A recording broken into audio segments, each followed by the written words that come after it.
I'm gonna say something that usually gets people angry. I don't blame people for wanting Ozempic. In fact, if you spent years hating your body, I completely understand the obsession. Because people love judging fat people for wanting a shortcut. But almost nobody asks a much important question. What made them so desperate in the first place? See, I grew up in a time before Ozempic, before miracle injections, before social media was flooded with celebrity transformations, before every second influencer was suddenly 30 pounds lighter and pretending it all came from walking more. Back then, if you were fat, you were just fat. And society made sure you never forgot it. Every magazine cover, every movie, every makeover show, every family gathering, every shopping trip, every doctor's appointment. The message was always the same. Your life starts after weight loss, not before, after. You can call it motivation, you can call it health advice, but when a child hears that message for years, it becomes something else. It becomes hope. Hope that one day you'll finally be treated differently. Hope that one day people will stop staring. Hope that one day you'll stop feeling like the before picture in somebody else's success story. And can I be completely honest? If Ozempic existed when I was 16, I probably would have wanted it desperately. Not because I was lazy, not because I didn't understand calories, not because I didn't know how to exercise. I would have wanted it because I was tired. Tired of being the fat girl, tired of hearing comments, tired of pretending jokes didn't hurt.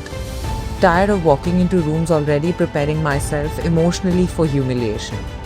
People love judging desperate people, but they rarely ask what made them desperate. And that's why I think the Ozempic conversation is so dishonest. Because everyone talks about the injection, nobody talks about the pain. Nobody talks about what it feels like to spend years believing your body is the reason you're unhappy.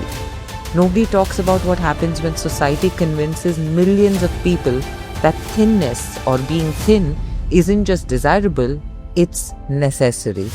Necessary for love, necessary for confidence, necessary for respect, necessary for happiness. And eventually something strange happens. You stop wanting to lose weight, you start wanting to lose suffering.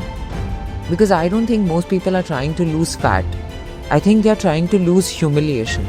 They are trying to lose anxiety, they are trying to lose rejection, trying to lose the fear of photographs, trying to lose the feeling that every room is evaluating them. The weight is just the visible part. And honestly, that's where the weight loss industry becomes incredibly clever. Because it doesn't sell thinner bodies, it sells emotional relief. It sells belonging, it sells acceptance. It sells the fantasy that the life you've always wanted is hiding just behind a smaller number on the scale. And that's a very profitable fantasy. Because dissatisfaction is an industry. The more uncomfortable you feel in your own skin, the more products can be sold to you. The more urgently you want to change, the more valuable you become as a customer. Think about that. An entire economy exists around convincing people they are one transformation away from happiness. And every few hours, a new miracle arrives, a new solution, a new promise, a new thing that will supposedly change everything. But here's my unpopular opinion. The problem isn't Ozempic. The problem is a world that makes so many people feel unworthy without it. Because if larger bodies were treated with dignity, if fat people were treated like complete human beings, if respect wasn't so often tied to appearance, would the desperation be so intense? Would millions of people feel the urgency to escape themselves? I don't know. But I do know this. When people talk about Ozempic, they're often talking about weight. When people want Ozempic, they're often talking about something much deeper. They're talking about relief, they're talking about acceptance. They're talking about finally feeling like they can take up space without apologizing for it. And maybe that's the uncomfortable truth nobody wants to admit. Maybe people aren't trying to become thin, maybe they're trying to become acceptable. And those are two very different things.